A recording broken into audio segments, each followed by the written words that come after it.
Neri stepped off the ship and felt Earth's gravity pull at her body. It was stronger than on her home world of Velax. She adjusted her breathing mask and looked around. The human greeting party waited at the end of the landing pad. "Welcome to Earth, Ambassador Neri," said a tall human with a formal uniform. "I am Director Kim. We hope your journey was comfortable." Neri nodded, her translator capturing and converting her musical language to English. "The journey was efficient, Director Kim. I am eager to begin my observation mission." The humans exchanged glances. Neri had studied their facial expressions. These looked like confusion or perhaps concern. "There has been a small change to your assignment," Director Kim said.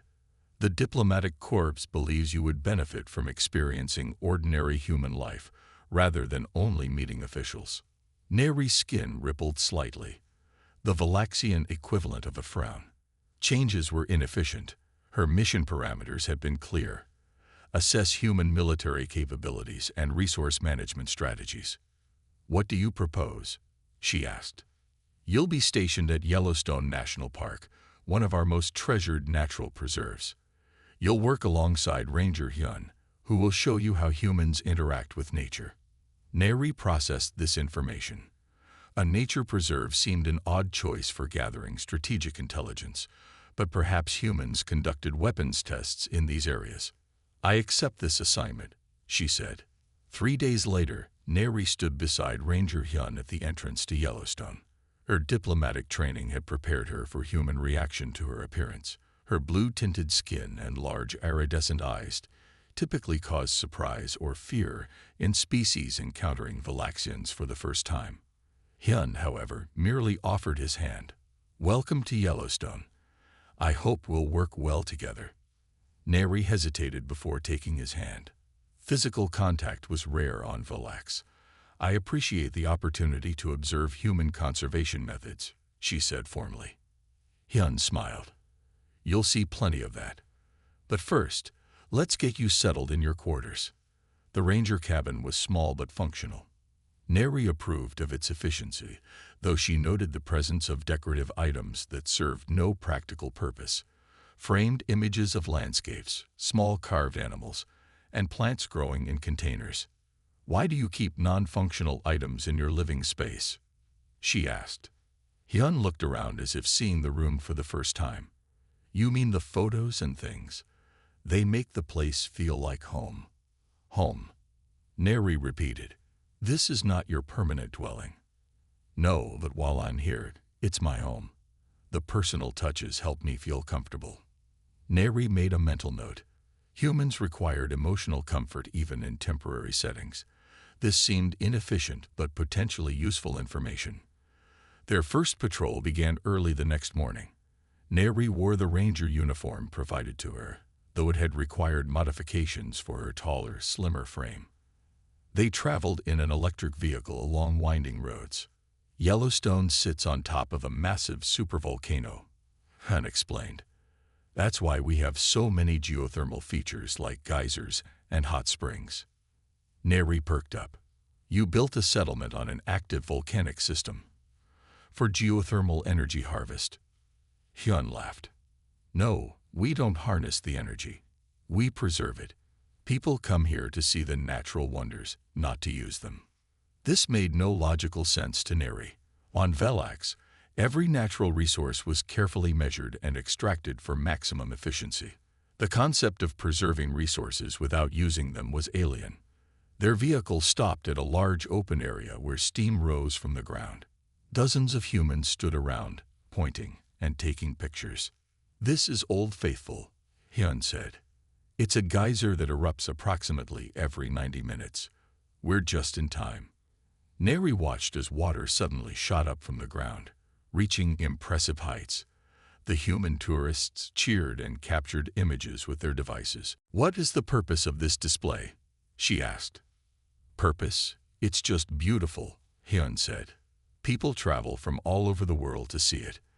They expend resources to travel here just to observe water and steam. They sure do. Over 4 million visitors every year." Neri made more notes. This behavior required further study. Throughout the day, She observed Hyun interacting with park visitors. He stopped to help a small human child who had dropped a toy. He spent 15 minutes explaining the difference between black bears and grizzly bears to an elderly couple. He patiently answered the same questions about geyser timing from multiple groups. "Ranger Hyun," Neri said during a quiet moment, "I notice you spend significant time on interactions that do not advance your patrol objectives."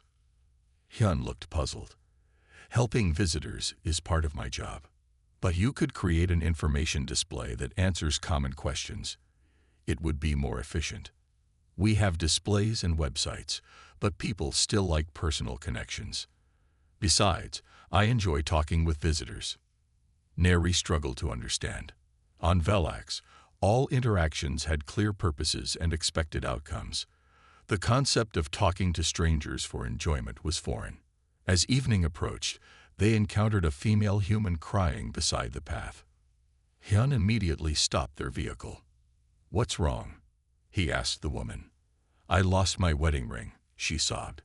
"I took it off to put on sunscreen near the hot spring, and I think it fell between some rocks."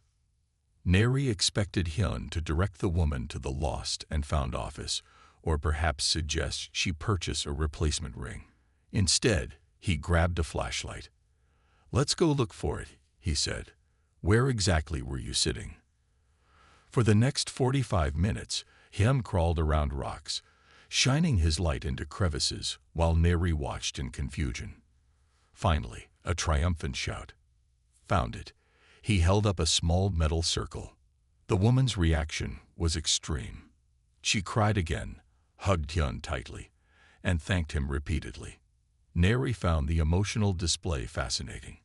"The ring has significant value?" she asked as they resumed patrol. "Probably not much monetary value," Hyun said, "but it has enormous sentimental value. It represents her marriage." "Sentimental value," Neri repeated. This was a concept her briefing materials had mentioned but not fully explained. As they returned to the ranger station at sunset, Neri watched a herd of bison grazing in a meadow. Hyun stopped the vehicle. "They're magnificent, aren't they?" he said quietly. Neri studied the large mammals. "They appear to be inefficient grazers. They consume more vegetation than necessary for their caloric requirements." Hyun laughed. "That's not why I stopped. Just to appreciate them. To remind ourselves that we're part of something bigger." Neri didn't understand, but she made another note. There was clearly much more to learn about humans than her mission briefing had suggested. That night, as Neri prepared her daily report to Velaxian High Command, she hesitated. How could she explain these inefficient but clearly important human behaviors? How could she make her superiors understand the concept of sentimental value, or doing things simply to appreciate them? For the first time in her career, Neri submitted an incomplete report. She needed more data, and somehow she found herself looking forward to collecting it. 3 weeks into her assignment, Neri had established a routine. Each morning, she would rise precisely at 5:30 a.m., perform her breathing exercises, and consume her nutrient supplements. At 6:15 a.m., she would meet Ranger Hyun for morning patrol. Their days followed predictable patterns: checking trails, assisting visitors, monitoring wildlife, and collecting data on the park's ecological systems. What remained unpredictable to Neri were the humans themselves. They behaved in ways that defied logical explanation. They would stand for extended periods, staring at scenery that remained unchanged. They expressed extreme emotional reactions to seeing animals perform ordinary biological functions. They asked questions they could easily research themselves. Most puzzling of all was Hyun. Unlike the visitors, he had important work to do. Yet he approached each day with a relaxed attitude that Neri found both inefficient and somehow appealing. One afternoon, they encountered a fallen tree blocking a popular hiking trail. Neri calculated they would need to contact maintenance crews with proper equipment. "We should report this obstruction and continue our patrol," she said. Hyun shook his head. "Small tree like this, we can handle it ourselves."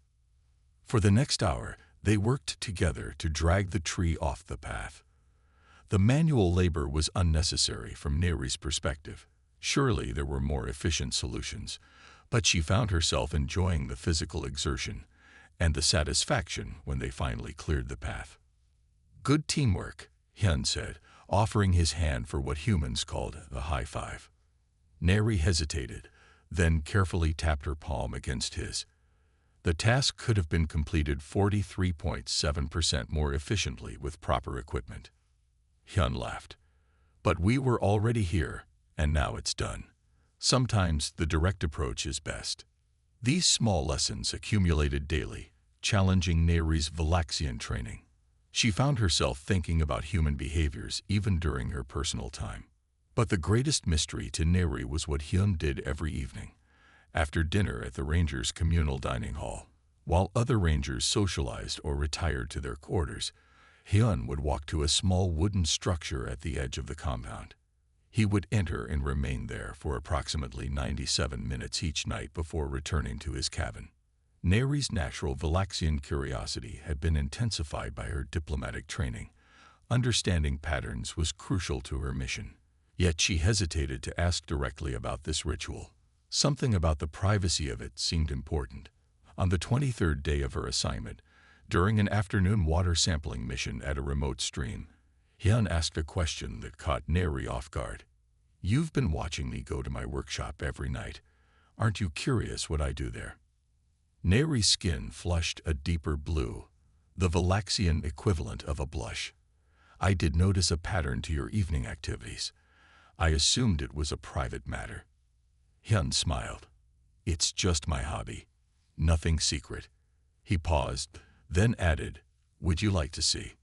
"If it would not be an invasion of your privacy," Neri replied formally. "Come by tonight after dinner," Hyun said. "I think you might find it interesting." Neri felt an unexpected flutter of anticipation. This was potentially valuable cultural data for her mission. That must be why her heart rate increased by 12.3% at the invitation. That evening, after consuming her nutrient paste, she had politely declined to try the spaghetti the human cook had prepared. Neri waited until she saw Hyun leave the dining hall. She followed at a respectful distance as he walked toward his mysterious destination. The structure was small and unimpressive, what humans called a shed. It had weathered wooden walls and a single door. Hyun turned and waved for her to follow him inside. Neri had imagined many possibilities for Hyun's evening activities. Perhaps he was conducting secret communications with human authorities. Maybe he was performing religious rituals. She had even considered he might be engaged in weapons training or tactical planning. What she found instead was utterly unexpected. The interior of the shed was warm and smelled of wood.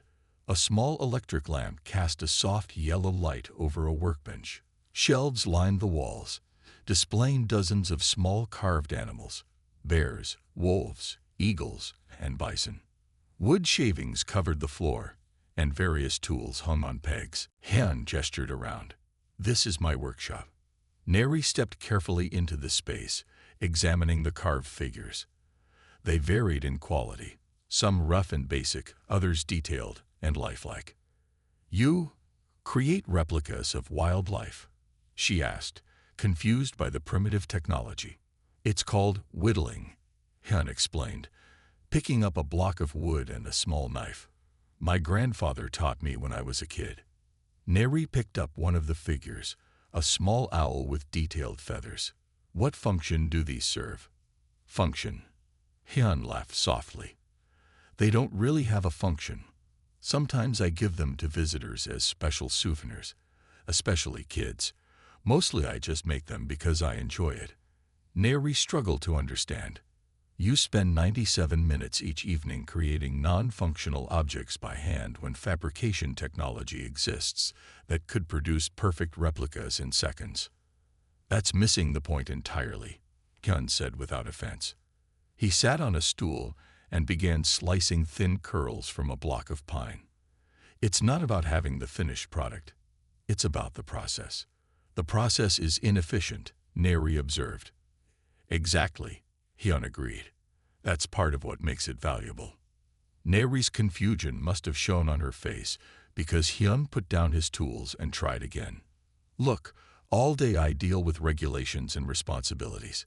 This is time that's just for me. When I'm carving, I'm only thinking about the wood and the knife and the animal taking shape. It's like a meditation. Meditation, Neri repeated. This was a concept she understood from her briefings. Valaxians practiced forms of focused thought, though usually for strategic planning or problem-solving, not for creating decorative objects. For the next hour, Neri watched Hyun work. His hands moved with practiced precision, transforming the simple block into the recognizable shape of a fox. His expression was peaceful, his breathing steady. Occasionally, he would brush away wood shavings or step back to examine his progress, but mostly he worked in comfortable silence. Neri found herself relaxing as she watched. The repetitive sound of knife against wood became almost hypnotic. She observed how Hyun's shoulders, normally tight from carrying equipment all day, gradually loosened. "Would you like to try?" he eventually asked, offering her a small block of wood and a knife with a shorter blade. Neri hesitated. Such manual labor was beneath the Valaxian dignitaries. Creating non-functional objects would be considered wasteful of time and resources on her world.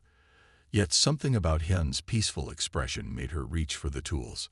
"I will attempt to create a replica," she said formally. "Don't worry about making anything specific your first time," Hyun advised. "Just get a feel for the wood and the knife." As the night deepened around the small shed, Neri experienced her first attempt at human whittling.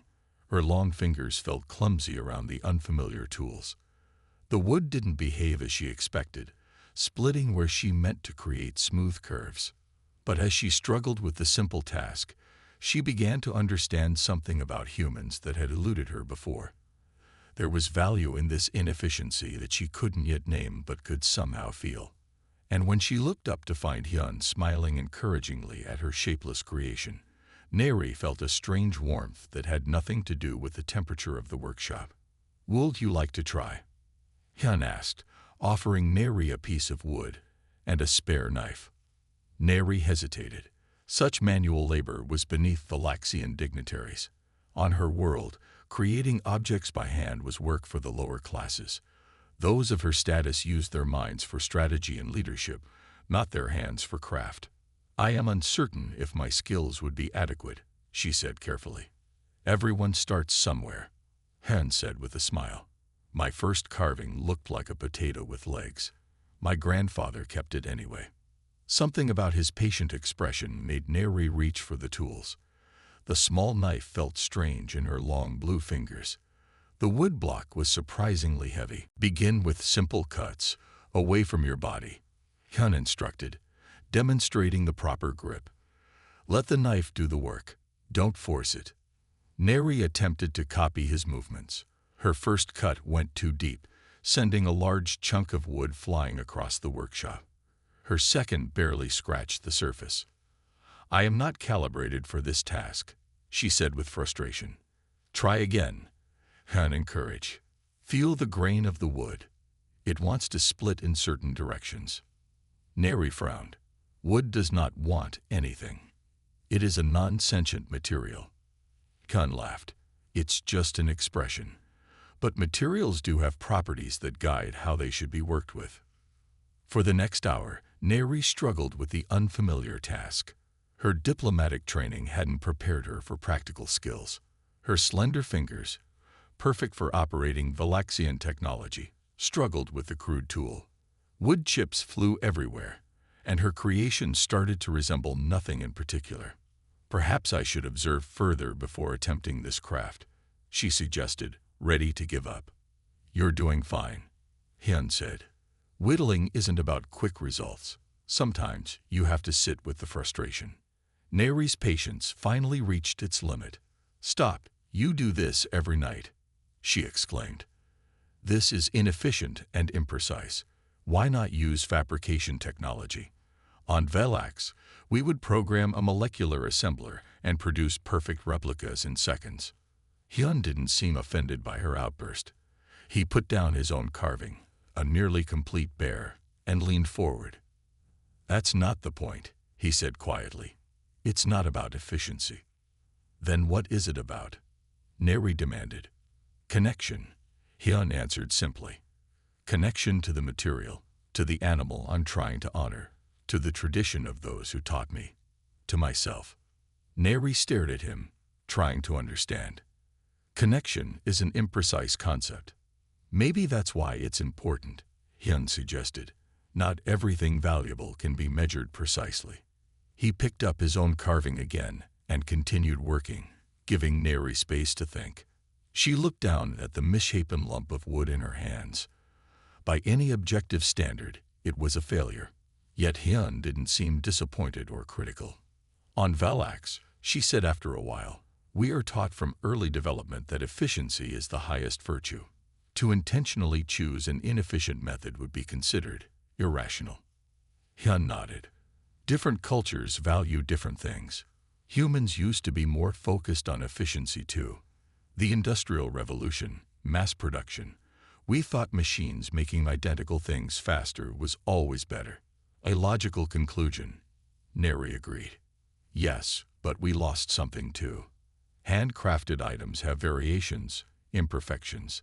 They carry the mark of their maker." He held up his bear carving, pointing to a slight asymmetry in the face. "See this? I'll always remember I carved this the week you arrived. That makes it special in a way a perfect machine-made figure couldn't be." Neri considered this. "You value the imperfection because it creates uniqueness." "Partly that," Han said, "but also because imperfection reminds us we're alive. Machines are perfect. Living things aren't." Neri looked at her hands, blue skin stretched over long fingers. Valaxians modified their genetics to eliminate inconsistencies, to approach physical perfection. Yet here was a human deliberately choosing imperfection. "May I try again?" she asked, reaching for a new piece of wood. Hyun smiled and handed her a smaller, softer piece. "Pine is more forgiving for beginners. Try not to think about what it will become. Just remove what doesn't belong." This instruction confused Neri. "How can I know what doesn't belong without knowing what I'm creating?" "That's the interesting part," Hyun said. "Sometimes you discover what you're making as you go." Neri began again, trying to feel the grain of the wood as Hyun suggested. She made smaller, more careful cuts. When the wood split unexpectedly, she adjusted rather than starting over. Time passed differently in the small workshop. On patrol, Neri was acutely aware of minutes and seconds, calculating efficient routes and optimal timing. Here, she found herself losing track as she focused on the simple task at hand. After what might have been 20 minutes or an hour, she looked up to find Hyun watching her with a small smile. "What?" she asked. "You stopped frowning," he said. "About 10 minutes ago. You looked peaceful." Neri realized he was right. The frustration had faded as she'd become absorbed in the work. Her hands had found a rhythm with the wood and knife. "I believe I understand something now," she said slowly. "The inefficiency is intentional, a way to extend the experience." Hyun nodded. "That's part of it. We could watch a video of Old Faithful erupting instead of waiting 90 minutes for it to happen in person, but it wouldn't be the same experience. On Velax, we would consider waiting wasteful," Neri said. "What would you do with those 90 minutes instead?" Neri thought about this. "Work, learning, strategic planning. And when do you rest? When do you just be?" This question disturbed Neri more than she expected. Valaxians had rest periods, of course, but they were precisely calculated for optimal recovery. The concept of time spent just being was foreign. She looked down at the wood in her hands. It had begun to take a shape, not anything specific yet, but no longer just a block. Her hands had created this change. Not machines, not programs, but her own hands. "I believe," she said carefully, "that I am experiencing what humans call satisfaction. It is not related to mission objectives or efficiency metrics." Hyun smiled. "That's the best part of making things by hand. The satisfaction belongs just to you. They worked in companionable silence until the small clock on Hyun's workbench showed it was nearly midnight. Neri was surprised. She had missed her scheduled communication with Valaxian Command. "I must return to my quarters," she said, standing quickly. "Keep your carving," Hyun said as she placed it on the workbench. "You can work on it more tomorrow night. If you want to come back, that is." Neri picked up the half-formed shape, feeling its weight, the texture where her knife had carved away the surface. "I would like that," she said, and was surprised to realize she meant it. As she walked back to her quarters under the star-filled sky, Neri wondered how to explain this experience in her report. How could she translate connection and satisfaction into terms her superiors would understand? How could she explain the strange value in choosing an inefficient path? For the first time since arriving on Earth, Neri considered that there might be aspects of human culture that Valaxians not only didn't understand, but perhaps needed to learn. Over the following weeks, Neri joined Hyun in the workshop each night. At first, she approached whittling as a diplomatic exercise, understanding human culture through participation. She documented her observations in her reports, noting the strange human preference for manual labor even when technology could accomplish tasks more efficiently. But gradually, something changed. One evening, as snow fell gently outside the workshop, Neri realized she had been carving for nearly 2 hours without thinking about her report. Her fingers had developed small calluses where they gripped the knife, a physical change her body would normally repair during rest cycles. Yet she found herself oddly proud of these marks. "Your technique is improving," Hyun said, looking over at the small deer taking shape in her hands. Neri examined her work critically. The proportions remain inexact. The left antler is 0.4 centimeters shorter than the right. Hyun smiled. "That's what makes it yours. Machine-perfect carvings all look the same. This one could only have been made by you." Neri considered this concept. On Valax, variation was considered error. Uniformity was the goal in all things, from architecture to education to personal appearance. Yet here was Hyun suggesting that imperfection had value. "When I was young," Neri said slowly, "I once created a drawing that did not match the assigned template. My education supervisor corrected this deviation and explained that art must follow established patterns." "What did you draw?" Hyun asked. "A flowering plant with an irregular growth pattern I had observed. The standard template showed symmetrical petals, but the actual plant had variation." "You drew what you saw, not what you were told to see," Hyun said. "That's an artist's eye." "It was considered an error in observation," Neri replied, but something in her voice had changed. Days passed, and Neri found herself looking forward to the evening hours in the workshop. The repetitive physical motions of whittling had a meditative quality. Her hands learned what her mind couldn't fully explain: how to feel the grain of the wood, how to turn the knife at just the right angle, how to imagine the finished shape hidden inside the raw material. The ranger station received a group of human children on a school trip. Hyun asked Neri to help lead a nature walk, explaining that meeting a real alien would be exciting for the children. Neri had avoided such interactions before, considering them inefficient for her information-gathering mission. But now she agreed. The children asked endless questions, most unrelated to the park's ecosystems. "Why is your skin blue? Can you see in the dark? Do you miss your home planet? Do aliens have pets?" Neri answered each question patiently, finding herself unexpectedly enjoying their curiosity. One small female child with braided hair stayed close to Neri throughout the walk. "What's your name?" Neri asked her.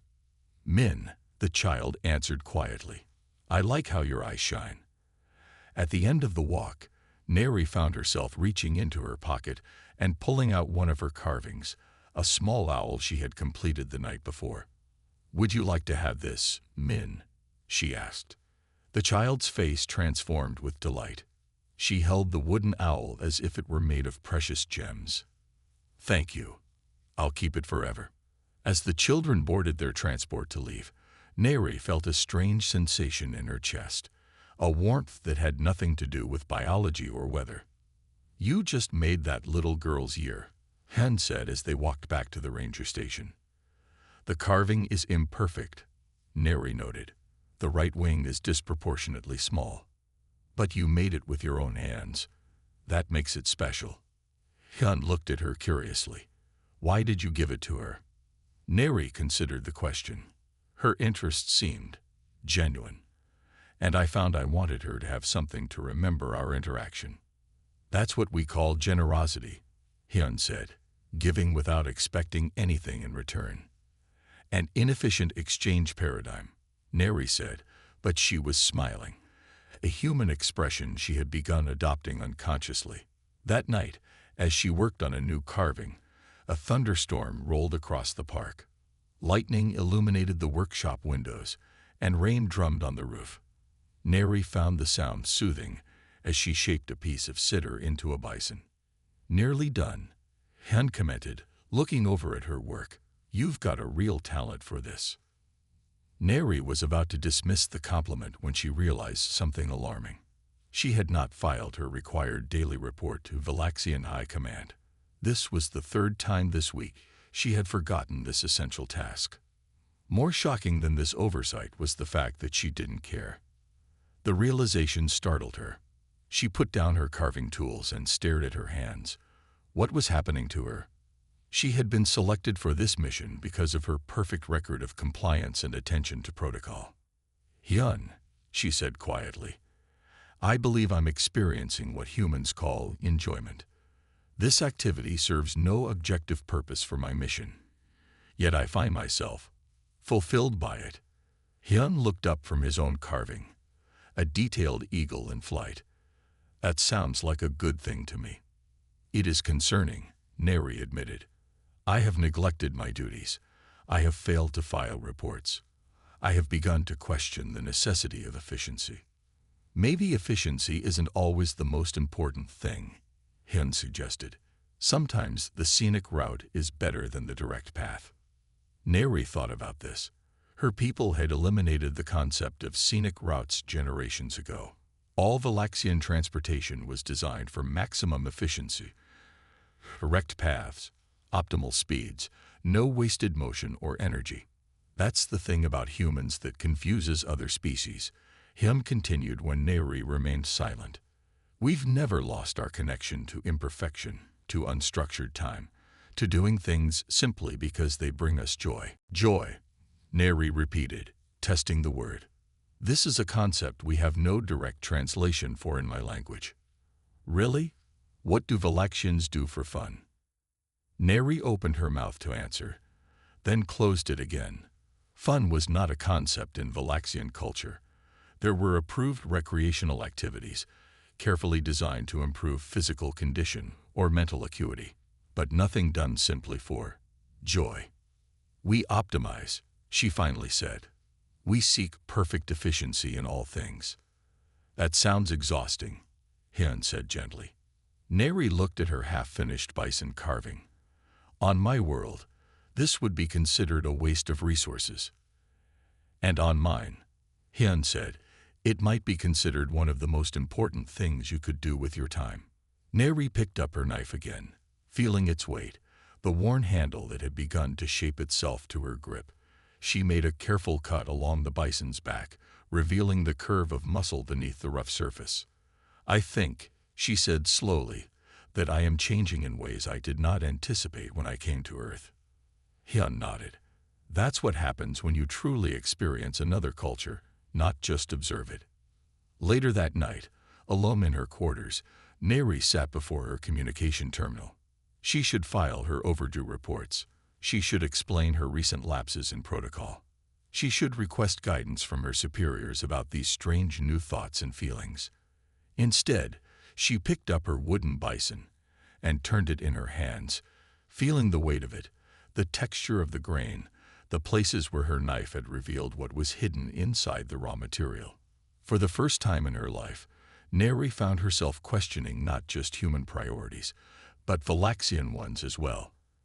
And the most surprising thing was how little this questioning frightened her.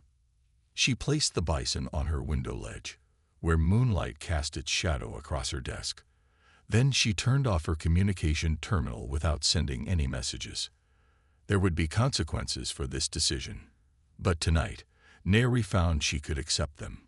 6 months into her Earth assignment, Neri sat in her quarters, staring at the blank screen of her communication terminal. Today, she would submit her comprehensive report to Valaxian High Command. The diplomatic corps expected detailed strategic assessments of human military capabilities, technological advancements, and resource management. Neri looked around her small room. When she first arrived, it had been perfectly organized, her few possessions arranged for maximum efficiency of access and use. Now wooden carvings covered every surface. A family of bears watched from the windowsill. A herd of bison grazed along her bookshelf. An eagle with outstretched wings hung from the ceiling, spinning gently in the breeze from the open window. She had made them all with her own hands. Each was imperfect. Each represented hours of what her people would call wasted time. Each held memories she had never expected to value. With a deep breath, Neri began to compose her report.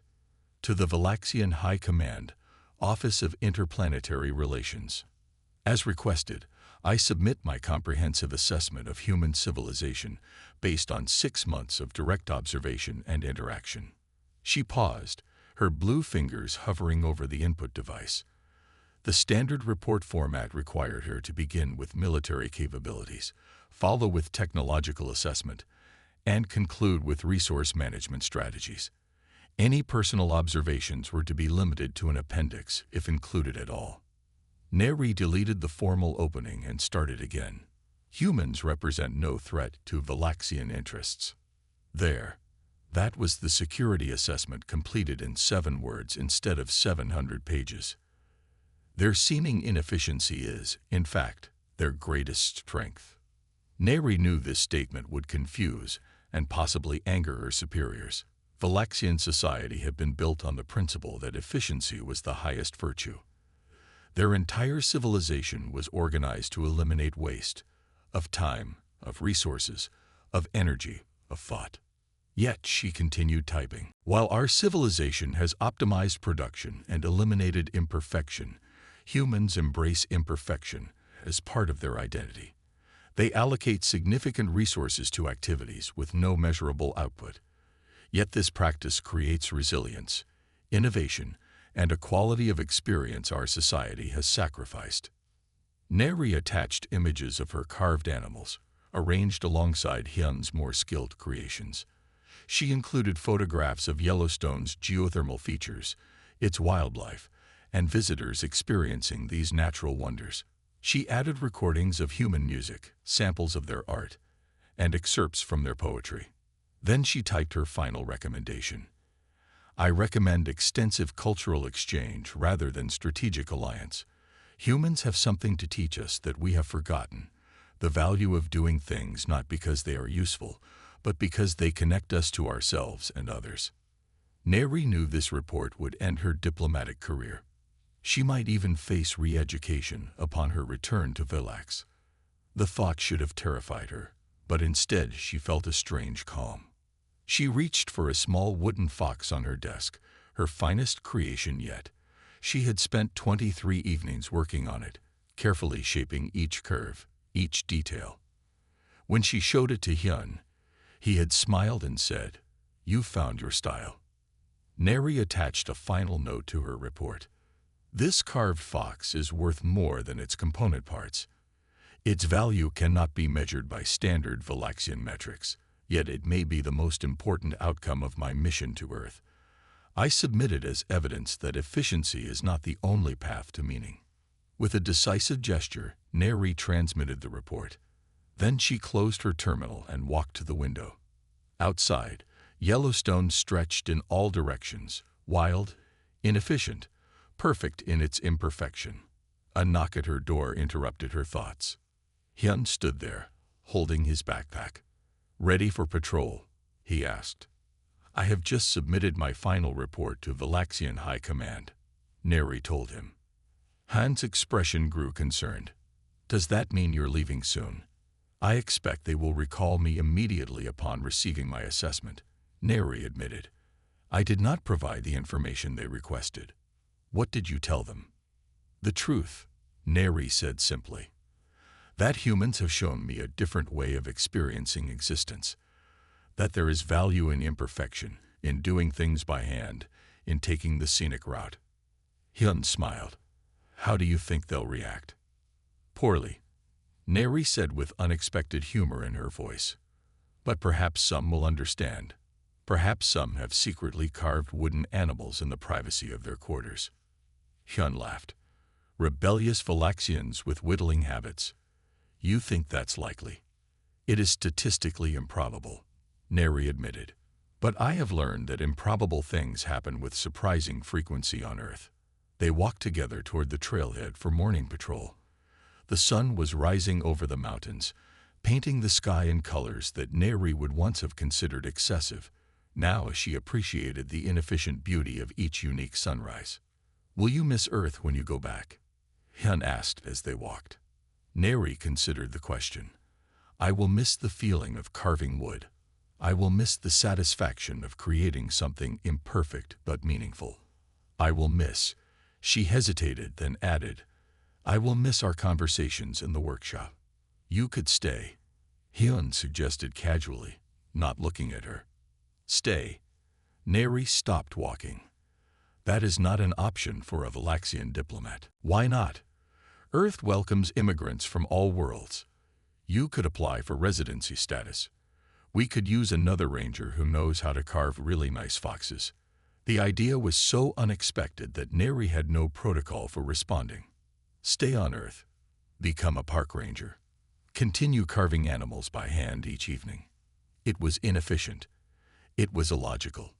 It was appealing. I would need to consider the implications, she said carefully. Hyun nodded. Of course. No rush. He pointed ahead to where a mother moose and her calf stood in a meadow. Look. They're back.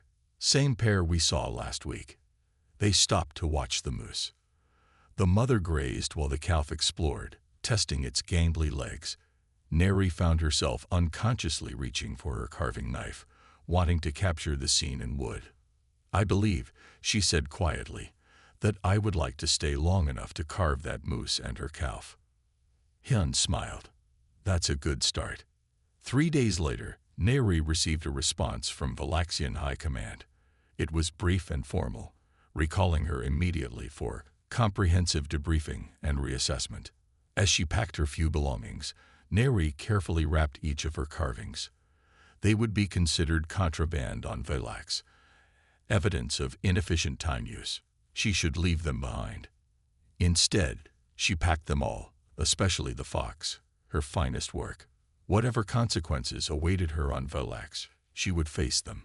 And perhaps, just perhaps, when she showed the High Command her carvings and explained what she had learned, someone would understand.